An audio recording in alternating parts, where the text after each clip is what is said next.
Bonjour David. Alors, je te fais un petit retour ici concernant la tâche que tu disais. Tu te demandais si tu devais additionner l'aire latérale du cylindre. En fait, oui. Je voulais aussi te dire là, que lorsque tu additionnes les trois mesures que tu avais ici, tu avais écrit 1756, mais c'est plutôt 1752. Alors, on a une petite différence de 4 cm². Ensuite, tu as calculé l'aire latérale du cylindre, c'est bien, tu arrives au bon résultat. Tu calcules ensuite l'aire des cercles ici et ici.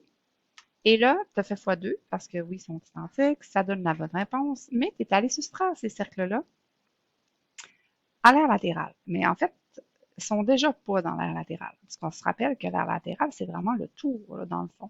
C'est seulement, c'est comme si j'avais un rouleau de carton puis je le déroulais, donc il n'y a pas les cercles là. OK? Donc, on n'a pas à les soustraire de ça, mais on va les soustraire ici de, on va enlever le moins 100,52 de ton aire ici, de ta figure, là, de soit l'aire latérale et l'aire des deux bases.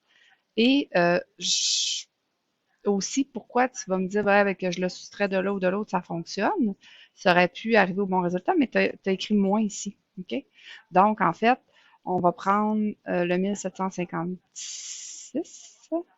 1752, on va enlever le 100,52 et on va additionner après la mesure de l'aire latérale.